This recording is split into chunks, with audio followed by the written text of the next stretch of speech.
안녕하십니까. JTBC 저녁 뉴스입니다.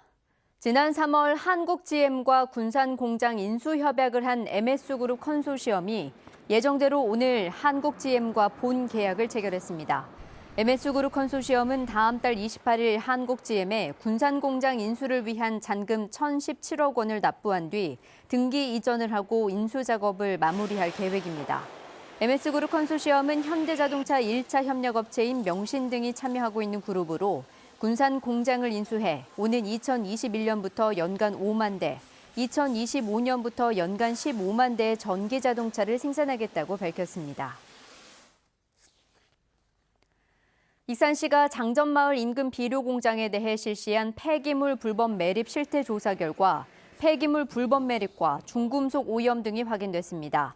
군산대학교 용역팀은 비료공장 인근 야산과 식당, 경비실 부근에서 건설 폐기물과 오염된 슬러지 등 폐기물 약 2,000톤가량이 불법 매립된 것으로 추정된다는 용역 조사를 내놓았습니다. 또 19개 지역에서 채취한 토양을 분석한 결과 비소와 납 등 유해 중금속이 기준치 이하로 나왔지만 우려할 만한 수준의 오염 농도를 보였다고 밝혔습니다. 장수군이 유치에 나선 축구 종합센터 후보지가 내일 발표됩니다. 대한축구협회는 내일 오전에 축구 종합센터 부지 선정위원회를 열어 장수군과 천안시, 상주시 등 전국 8개 지방자치단체에서 우선 협상 대상 지자체를 발표할 계획입니다. 축구협회는 앞서 지난 13일에 우선 협상 대상지를 발표할 예정이었지만 내부에서 추가 검토가 필요하다는 의견이 제기돼 발표를 미뤘습니다. 제38회 스승의 날을 맞아 교원과 교육공무원 358명이 정부와 교육감 표창을 받습니다. 전북교육청은 근정포장 1명과 대통령과 장관 표창 118명, 교육감 표창 239명 등 358명의 교직원이 스승의 날 표창을 받는다고 밝혔습니다. 수상자들은 교과와 생활지도, 진로 직업지도, 교육혁신 지원 등의 부문에서 기여한 공을 인정받았습니다. 바른미래당 신임 원내대표에 오신환 의원이 선출돼 향후 정계 구도에 어떤 영향을 미칠지 주목됩니다. 바른정당계인 오 의원이 승리함에 따라 당의 무게중심이 손학규, 김관영 체제에서 안철수, 유승민계로 옮겨가고 여야 4당이 합의한 패스트트랙 안건도 새로운 국면을 맞게 될 전망입니다. 또 이 과정에서 바른미래당 내 호남계 의원들이 반발하면 유성엽 민주평화당 원내대표가 공언한 이른바 제3지대 신당의 가능성도 더욱 커질 것으로 보입니다. 민주당 최고위원회가 군산과 익산을 정읍, 고창 등 3곳을 사고지역위원회로 결정하고 새로운 위원장 선임에 나섭니다.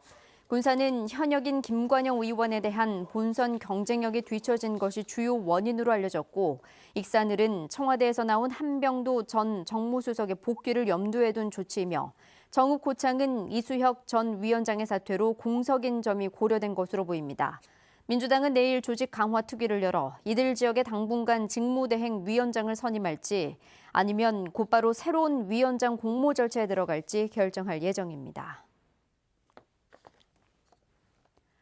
중소벤처기업진흥공단이 장병들의 취업을 지원하기 위해 운영하는 청년 장병 희망열차가 오늘 전주역에 도착해 중소기업을 둘러봤습니다.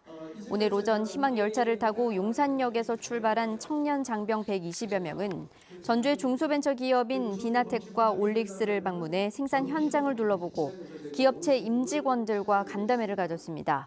지난해 시작된 청년 장병 희망열차는 전역을 앞둔 장병들의 취업을 지원하는 프로그램으로 지난해 750여 명의 장병이 참여했습니다. 전주지검 남원지청은 헤어질 것을 요구하는 내연녀를 성폭행한 뒤 살해한 혐의로 56살 A씨를 구속 기소했습니다. A씨는 지난달 13일 남원에 있는 자신의 사무실에서 이별을 통보한 42살 B씨를 성폭행한 뒤 흉기로 찔러 숨지게 한 혐의를 받고 있습니다. 오늘도 낮 기온이 29도까지 오르면서 초여름 더위가 이어졌습니다. 오늘 저녁 한때 동부 내륙 지역에는 5mm 안팎의 소나기가 내리겠습니다. 내일도 맑은 날씨 속에 초여름 더위가 이어지겠습니다. 내일 아침 최저 기온은 전주 17도 등 12도에서 17도로 오늘과 비슷하겠고 한낮에는 기온이 30도까지 올라 덥겠습니다. 주말까지는 때이른 더위가 계속되겠고 다음 주 월요일엔 비가 내리면서 기온도 예년 수준으로 내려갈 것으로 보입니다. JTBC 8시 뉴스 예고입니다. 대학 교수 논문에 미성년 자녀 이름을 올린 이른바 저작 끼워 넣기 의심 사례가 전주교대에서도 나왔습니다. 전주 종합경기장 개발과 관련해 지난해 롯데가 전주시에게 협약 해지 조건을 제시했지만 전주시가 스스로 기회를 포기했다는 주장이 나왔습니다. 익산 장전마을 인근 비료 공장에 대한 실태 조사 결과 2,000톤의 폐기물이 불법 매립돼 있고 토양에서 발암물질과 중금속 오염이 확인됐습니다. 지난 3월 한국GM과 군산공장 인수 협약을 한 MS그룹 컨소시엄이 오늘 인수를 위한 본 계약을 체결했습니다. 자세한 소식은 JTBC 8시 뉴스에서 전해드리겠습니다.